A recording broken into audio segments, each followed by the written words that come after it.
고생하셨습니다.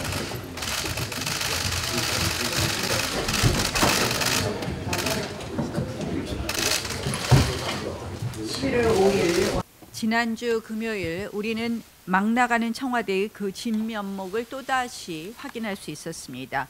피감기관 청와대의 일원이 아닌 입법부 탄압기관의 일원이라도 된 듯 야당을 공격하고 거짓말을 했습니다.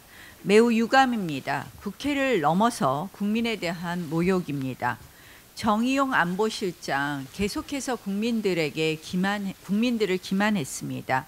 문재인 대통령 모친상 중에 북한의 도발을 지적하자 장례를 마치고 쏜 것이다 이렇게 이야기를 했습니다. 또 북한이 ICBM 이동식 발사는 하지 못한다고 계속 이야기했습니다.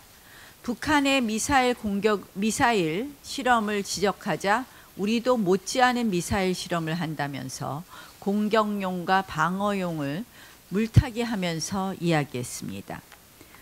최소한의 기초적 사실관계조차 계속해서 왜곡했던 것입니다. 그러면서 하는 말이 이 정도 이야기해야지 국민이 안심한다고 이야기합니다. 신형 4종 세트 도발, 북한의 미사일과 미사일 및 신형 4종 세트 도발에 대한 우리의 안전체계를 묻자, 우리의 대응체계, 우리의 미사일 방어체계를 묻자 역시 아무런 문제가 되지 않는다고 했습니다. 저는 정의용 실장의 그날의 답변을 들으면서 도대체 대한민국 안보실장이냐, 북한 안보실장이냐 하고 묻고 싶었습니다.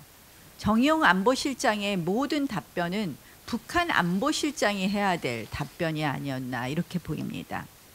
어제 국정원 국정감사와 그리고 국방부 장관이 출석한 국방위 회의에서 우리는 정의용 안보실장이 거짓말을 했다는 것을 낱낱이 알 수 있었습니다.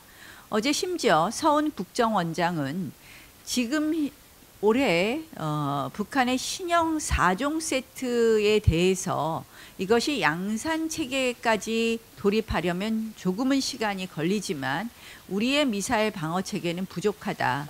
결국 그 양산 체계에 들어가기 전인 지금부터 대응 체계는 반드시 만들어야 된다고 답변했습니다. 서훈 원장처럼 답변해야지 국민이 안심하는 것입니다.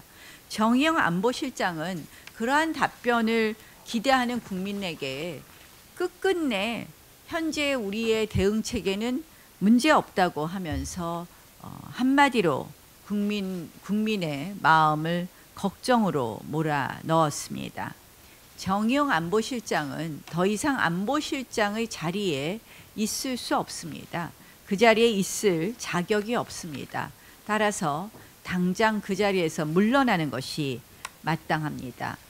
또한 정의용 안보실장의 이러한 국민 기만, 그러한 발언을 지적하는 야당 원내대표에 대해서 갑자기 고성을 지르며 뛰어든 강기정 정무수석, 결코 묵과할 수 없는 만행입니다. 보다 이런 정무수석 처음 보겠습니다. 정무수석이 하는 일이 무엇입니까? 결국 야당과 원활한 대화를 해서 국정이 원활하게 운영되어야 되게 해야 되는 일 아닙니까?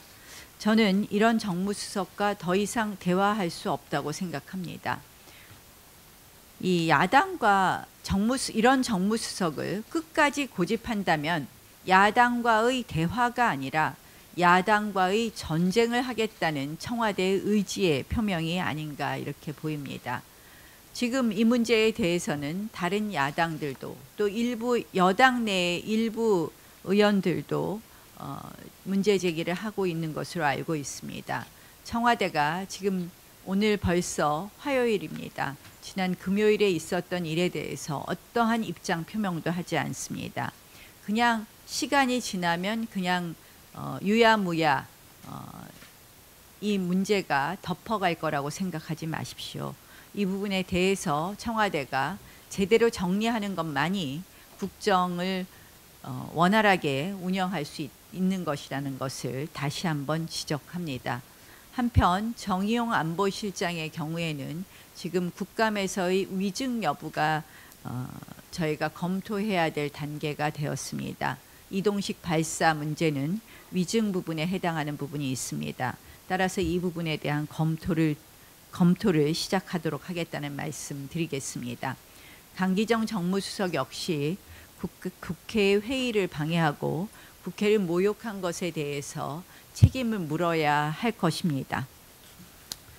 이 금요일 운영위 사태에 대해서 청와대 입장이 아직도 나오지 않는 것에 대해서 매우 유감을 표시하면서 청와대가 즉각 이 부분에 대해서 사태를 수습하고 사과해 줄 것을 다시 한번 요청합니다.